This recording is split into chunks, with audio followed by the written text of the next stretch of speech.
नमस्कार मित्रांनो, इयत्ता 4थी सेतू अभ्यास विषय इंग्रजी आणि आजचा दिवस आहे तिसरा डे 3 आणि आजचा आपला घटक आहे फ्रॉम द पोस्ट बॉक्स। मित्रांनो, आपल्या सर्वांना माहिती आहे पोस्ट बॉक्सचा जो ॲक्टिव्हिटी आहे ते आपण लास्ट इयरला देखील बघितलेली आहे। आता या पोस्ट बॉक्सच्या आजच्या युनिटमध्ये आपल्याला मेसेजेस कशा पद्धतीने एकमेकांना पाठवायचे आणि महत्त्वाची गोष्ट म्हणजे ते मेसेजेस जे आपण पाठवणार आहोत ते लिहायचे कसे तयार करायचे याविषयीची माहिती आपण या आजच्या भागामध्ये बघणार आहोत। बघा, तर या ठिकाणी मित्रांनो सर्वात आधी तुम्हाला इथे बघा 2 पोस्ट कार्ड पाहायला मिळतात। बघा, थोडंसं मी साईज याची वाढवतो। तर या ठिकाणी जर आपण बघितलात तर अशा पद्धतीने आपल्याला ही 2 पोस्ट कार्ड पाहायला मिळतात। बघा, हॅपी टीचर्स डेची ही दोन्ही पोस्ट कार्ड आहेत। या पोस्ट कार्डमध्ये किंवा या भेट कार्डमध्ये जरी आपण म्हटलं तर भेट कार्डमध्ये बघा हे उभा आहे, हे आडवा आहे, म्हणजे आपण कशाही प्रकारे मेसेज करू शकतो किंवा भेट कार्ड ग्रीटिंग कार्ड कशाही प्रकारे लिहू शकतो।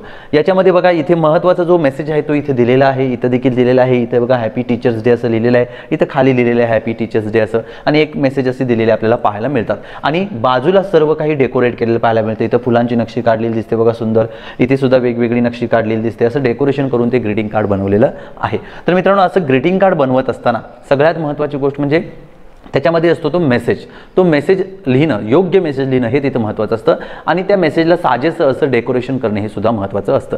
आता मेसेज लिहिण्यापूर्वी मित्रांनो काही गोष्टी आपल्या इथे खबरदारी घेतली पाहिजे किंवा काही टिप्स इथं आपल्याला दिलेल्या आहेत। बघा, तर या ठिकाणी टिप्स काय दिलेत बघा, की the message should be short and to the point, म्हणजे ज्या सणाला किंवा ज्या गोष्टीशी रिलेटेड आपण मेसेज लिहिणार आहोत तो त्या गोष्टीशीच रिलेटेड असायला हवा। म्हणजे बर्थडे असेल तर बर्थडेचाच मेसेज असायला हवा, किंवा ॲनिव्हर्सरी असेल, किंवा आपल्याला एखाद्याला परीक्षेसाठी शुभेच्छा द्यायच्या असतील, किंवा एखाद्या परीक्षेमध्ये चांगलं यश मिळवलेलं आहे त्याचं आपल्याला कॉंग्रॅच्युलेशन करायचं आहे, त्याला अभिनंदन करायचं आहे, म्हणजे असे मेसेज असतील तर त्याला योग्य असा साजेचा असाच मेसेज तिथे असायला हवा आणि शॉर्ट असायला हवा, छोटासा असायला हवा। आपण पत्र लिहत नाही आहोत, लेटर रायटिंग हे वेगळं असतं मोठं लिहिणे, बरोबर ना।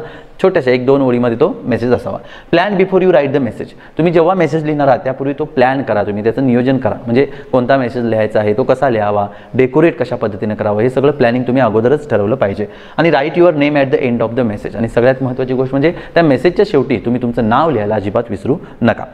चला, आपण आता एक 2-3 डेमो बघूया की कशा पद्धतीने आपण मेसेज इथं लिहू शकतो। इथे एक हॅपी टीचर्स डेचा मेसेज दिलेला आहे बघा, या ठिकाणी मेसेज लिहिलेला आहे आणि या ठिकाणी एक फुलदाणी काढलेली आहे, इथं देखील पेन्सिलचा एक बॉक्स आहे, असं सुंदर डेकोरेट केलेलं आहे।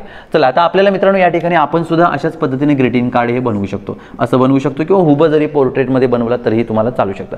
आता बघा, आपल्याला हॅपी बर्थडेचा मेसेज द्यायचा आहे तर आपण कोणता मेसेज देऊ शकतो, तर आपण साहजिकच आहे सुंदर अक्षरात असं डिझाईनमध्ये लिहू शकतो, जरा हॅपी बर्थडे, बरोबर ना, अशा पद्धतीने लिहू शकतो। आणि डिअर ज्याचं नाव असेल ते इथं लिहू शकतो, डिअर मीना हॅपी बर्थडे, आणि इथं आपलं नाव सपोज सुयश, इथं आपलं नाव, अशा पद्धतीने मेसेज तयार करायचा आहे। मेसेज केल्यानंतर मित्रांनो बघा या ठिकाणी आपल्याला डेकोरेट करा, तुम्हाला जसं वाटतं तसं तुम्ही डेकोरेशन इथं करू शकता, जसं तुम्हाला हवं तसं तुम्ही डेकोरेट करू शकता। आता या ठिकाणी बघा मित्रांनो, सुरुवातीला मी डिअर मीना, ज्याला तो मेसेज लिहिलेला आहे त्याचं नाव तर आलंच पाहिजे ना, बरोबर ना, तर तो मेसेज नाव त्याचं वरती लिहायचं आहे आणि छोटंसं आपल्या रेग्युलर फॉन्टमध्ये लिहायचं, आपल्या नेहमीच्या फॉन्टमध्ये लिहायचं।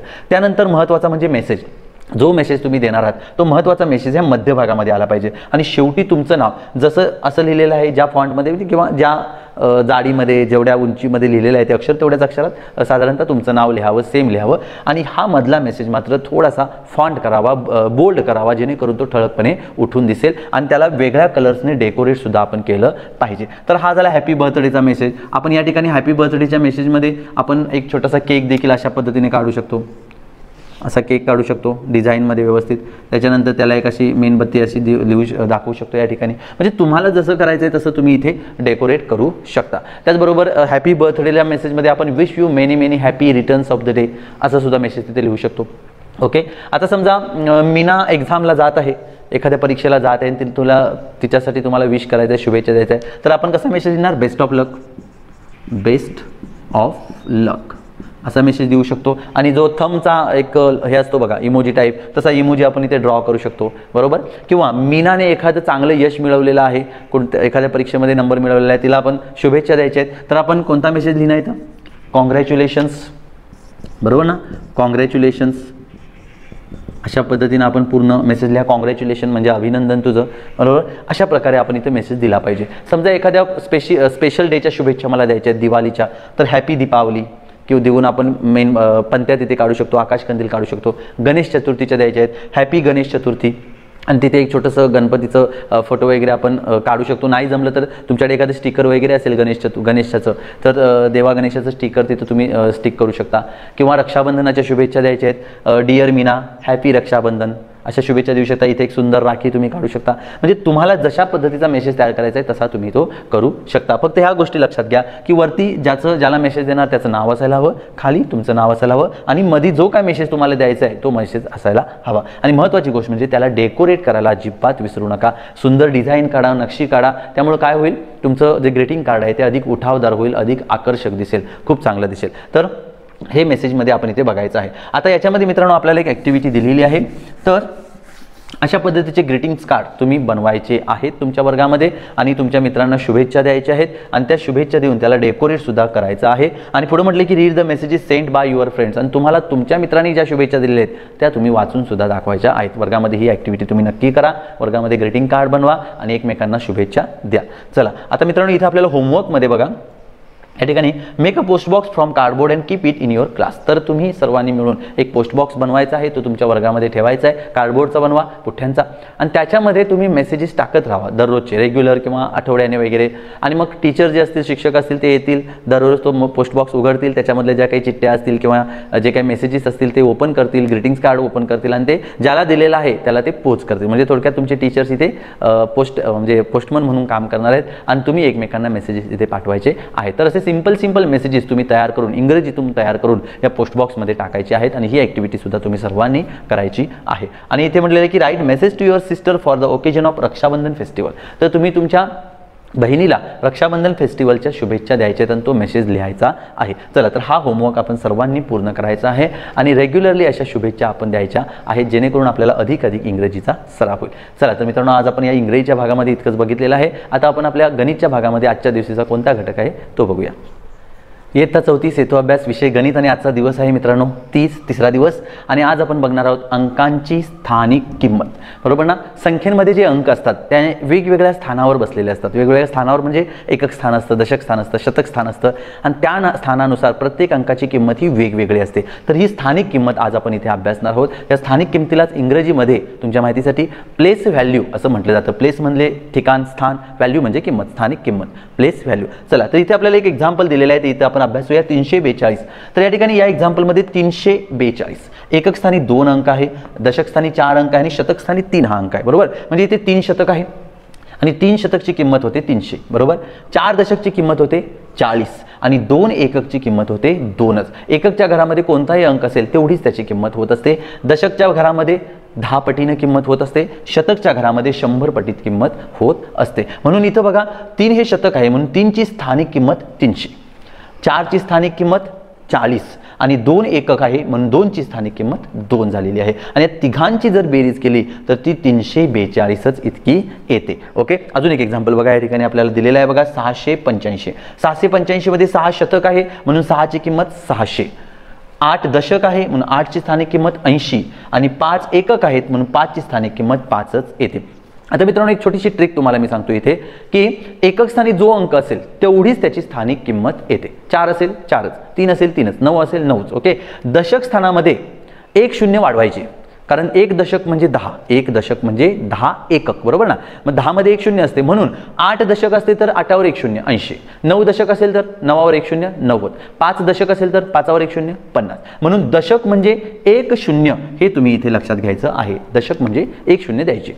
आणि शतक म्हटलं की 100, 100 शून्य किती असतात 2 म्हणून शतक म्हटलं की 2 शून्य द्यायच्या. 6 शतक 6वर 2 शून्य 600, 5 शतक 5वर 2 शून्य 500, 3 शतक 3वर 2 शून्य 300. अशा पद्धतीने ही गोष्ट तुम्ही इथे लक्षात घ्यायची आहे. एकक म्हणजे जेवढा जो अंक आहे तोच अंक त्याची किंमत येईल. दशक म्हणजे जो अंक असेल त्याच्यावर फक्त 1 शून्य द्या तेवढी त्याची किंमत होईल. आणि शतक म्हणजे जो अंक असेल त्याच्यावर 2 शून्य द्या तेवढी त्याची किंमत झालेली पाहायला मिळते. तर ही झाली स्थानिक किंमतीच्या बाबतीत. आता मित्रांनो या ठिकाणी आपण संख्येचे विस्तारित रूप पाहणार आहोत. संख्येचे विस्तारित रूप ज्याला इंग्रजीमध्ये एक्सपांडेड फॉर्म असं म्हणतात. Expanded form. तर मित्रांनो विस्तारित रूप म्हणजे काय. विस्तारित रूप म्हणजे ज्या संख्या दिलेल्या आहेत त्या संख्येतील अंकांच्या स्थानिक किमती बेरजेच्या रूपात लिहिणे. म्हणजे त्याची विस्तारित मांडणी. बघा एक उदाहरण आहे, मी दाखवतो तुम्हाला. इथे बघा 4 शतक आहेत, 4 शतकचे 400, शतकाच्या 2 शून्य दिल्या म्हणून 400 झालं.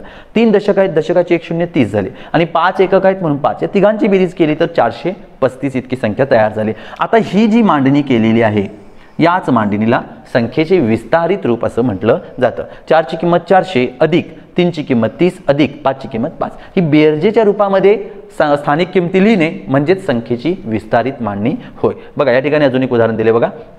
तर या ठिकाणी बघा 5 नोटा आहेत म्हणून किंमत झाली 500, 100च्या 5 आहेत म्हणून 500, 20च्या बघा किती, सॉरी 10च्या 3 नोटा आहेत म्हणून 30 रुपये किंमत झाली आणि 1-1ची एकूण 8 नाणी आहेत म्हणून 8 रुपये किंमत झाली. या तिघांची बेरीज केली तर 538. मग यांची विस्तारित मांडणी कशी येणार बघा. ही जी उभी मांडणी दिली आहे तीच विस्तारित मांडणी आपण आडवी लिहूया.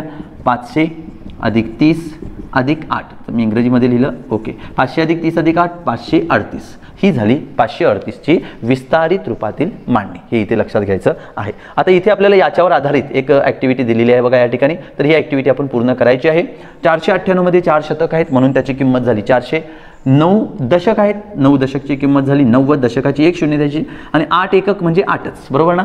490 आणि 8 ही झाली संख्येची विस्तारित मांडणी होय का. नाही, इथं ज्यावेळी आपण प्लस लिहिणार त्यावेळी ती विस्तारित मांडणी होतं. आता फक्त आपण ही प्लेस व्हॅल्यू लिहिली म्हणजे स्थानिक किंमत लिहिली, पण ज्यावेळी ह्याच्यामध्ये प्लस किंवा बेरीजचं चिन्ह देऊ तेव्हा मात्र ती संख्येची विस्तारित मांडणी झालेली पाहायला मिळते. तर ही उदाहरणं तुम्ही, हा जो चार्ट आहे तो तुमच्या वहीमध्ये पूर्ण करायचा आहे. आता इथे सुद्धा आपल्याला अजून एक चार्ट दिलेला आहे बघा, ज्याच्यामध्ये आपल्याला विस्तारित रूपात मांडणी मात्र आता करायची आहे. तर या ठिकाणी बघा 4 शतक आहेत, 4 शतकची किंमत झाली 400, बरोबर ना.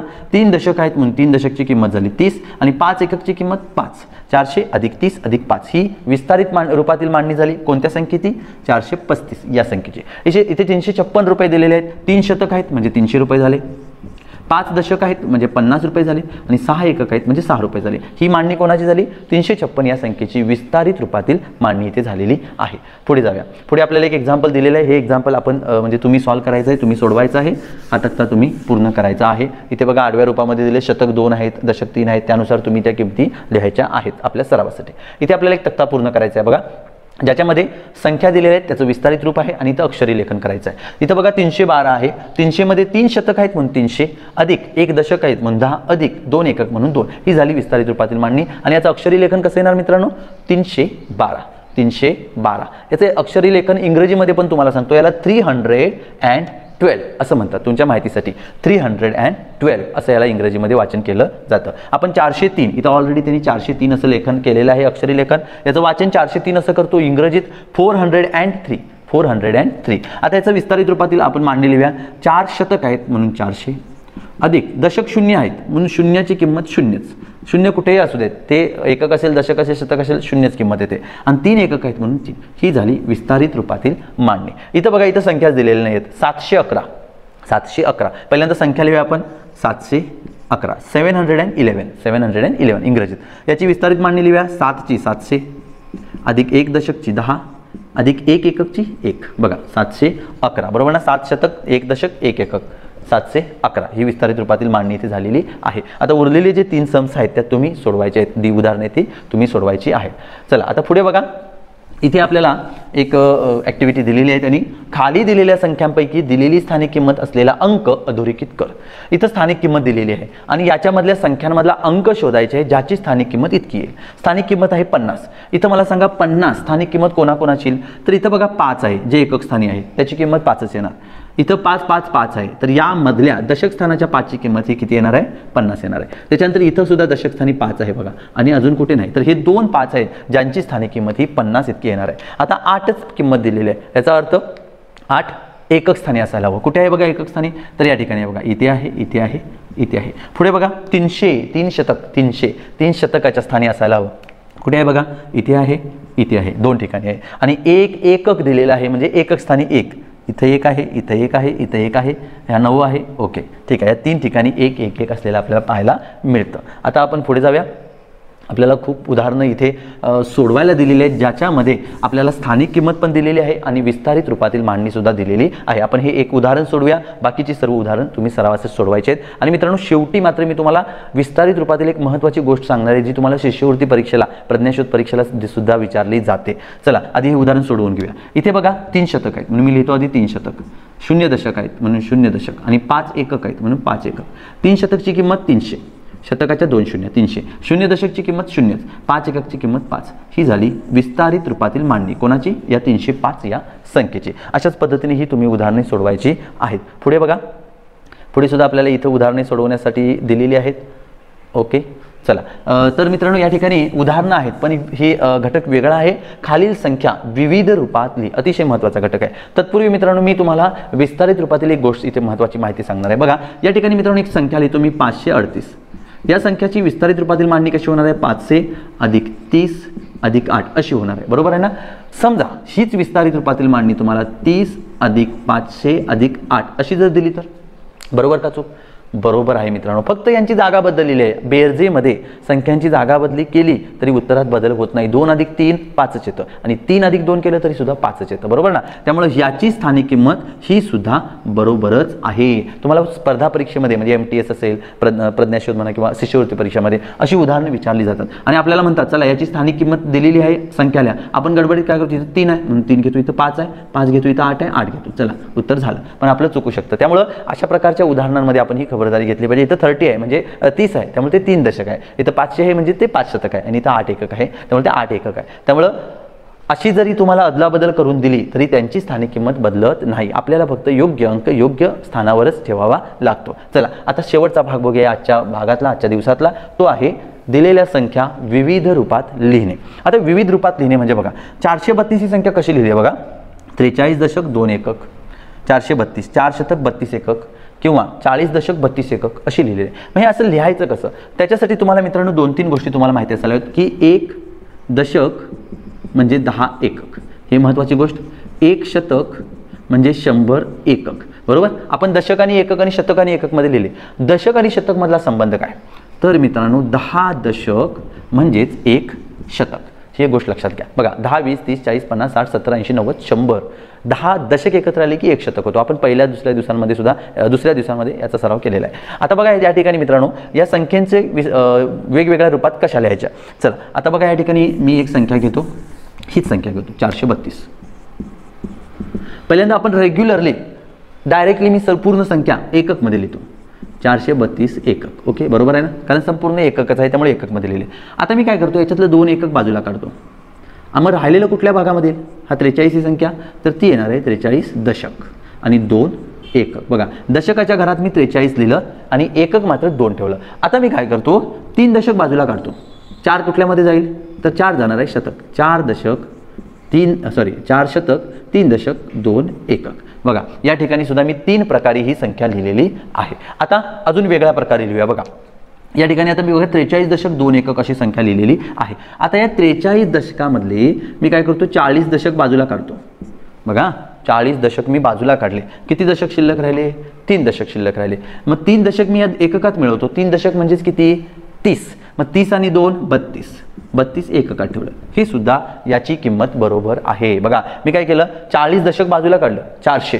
बरोबर ना? 4 शतक 400. 400 म्हणजेच 40 दशक. 40 दशक बाजूला काढलं आणि वरचे 3 दशक हे एककात मिसळले. 3 दशक म्हणजे 30 आणि हे 2 30 आणि 2 32 एकक. म्हणजे अशा पद्धतीने तुम्ही संख्या लिहू शकता. आपण अजून एक उदाहरण घेऊया. 937 ही संख्या आहे. चला बघा 937. आता याच्यामध्ये बघा 7 एकक आहे. 7 एकक आहे म्हणून 93 कुठे जाणार? तर दशकात जाणार. बरोबर ना? 93 दशक 7 एकक. 93 दशक 7 एकक. किंवा आता याच्यामध्ये काय करूया आपण, 93 दशकामधले 90 दशक बाजूला काढतो मी. 90 दशक. किती दशक शिल्लक राहिले? 3 दशक शिल्लक राहिले. 3 दशक म्हणजे 30. 30 आणि 7 37 एकक. 30 आणि 7 37 एकक.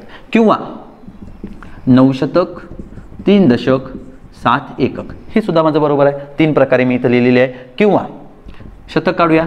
9 शतक बाजूला काढलं आणि हे 2 एकत्र करूया. 9 शतक बाजूला काढलं आणि हे 2 एकत्र करूया. किती राहिले? 37. 37 एकक मध्ये टाकूया. 9 शतक 37 एकक, बरोबर ना. म्हणजे अशा पद्धतीनं आपण संख्या ह्या वेगवेगळ्या रूपात लिहू शकतो. मी तुम्हाला उभी मांडणी करून दाखवतो म्हणजे तुम्हाला अगदी प्रॉपरली अजून व्यवस्थित लक्षात येईल. बघा आता उदाहरण आपण हेच घेऊया, 693 इथं दिलेलं आहे तेच घेऊया. 693 मी काय करतो, शतक, दशक आणि एकक अशा पद्धतीने लिहितो म्हणजे तुमच्या थोडंसं अजून क्लिअर होईल. बघा पहिल्यांदा 693 मी असं लिहिलं 6 9 3, बरोबर ना. 6 शतक 9 दशक 3 एकक. आता मी काय करतो मित्रांनो, हे 9 दशक काढतो. 9 दशकचे किती झाले, 90 झाले. 90 आणि 3 93. हा 9 दशक मी फक्त इकडे लिहितो. 6 शतक आणि 93 एकक, बरोबर आहे, काहीही चुकलेलं नाही. आता मी काय करतो, हा 6 शतक काढतो आणि दशकामध्ये लिहितो. 6 शतक काढतो आणि मला दशकामध्ये लिहायचं आहे. पण एका शतकाचे किती दशक होतात, 10 दशक होतात. मग 6 शतकाचे किती दशक होणार, 60 दशक आणि जसे आहे तसे 93 एकक. बघा किती प्रकार लिहिले बघा. 6 शतक 9 दशक 3 एकक. 6 शतक बाजूला काढला, हे दोन एकत्र केले 93 एकक मध्ये लिहिलं. 93 एकक तसंच ठेवलं आणि 6 शतकाचे मी 60 दशक करून घेतले. 60 दशक 93 एकक केलं. म्हणजे अशा पद्धतीने देखील तुम्ही वेगवेगळ्या संख्या ह्या लिहू शकता. तर निश्चितच हे उदाहरण तुम्हाला समजलं असेल तर इथं दिलेलं आहे, तुम्हाला 2 उदाहरणं ती सोडवा आणि तुम्ही अधिक संख्या घेऊन अशा पद्धतीने लिहायचा सराव करा. याच्यामुळे काय होणार आहे, तुमचं एकक दशक शतकमधलं जे संबंध आहे ते अंडरस्टँडिंग व्हायला समजायला तुम्हाला मदत होणार आहे. आणि अशा पद्धतीचे प्रश्न मित्रांनो बऱ्याचदा स्कॉलरशिपला MTSला विचारले जातात. म्हणजे 60 दशक आणि 93 एकक कोणती संख्या तयार होईल, मग आपण गोंधळून जातो. 60 दशक आणि 93 एकक पासून कोणती संख्या मिळेल. त्यामुळं या प्रकारे जर तुम्ही सोडवलात, या संख्यांचा सराव केला तर तशा प्रकारची उदाहरणं तुम्हाला आरामात सोडवता येतील. चला तर मित्रांनो आजच्या तिसऱ्या दिवशी आपण हे इंग्रजी आणि गणिताचा अभ्यास इथे बघितलेला आहे. त्याचा तुम्ही सर्वांनी चांगल्या पद्धतीने सराव करायचा आहे. भेटूया आता पुढच्या भागामध्ये. Thank you very much.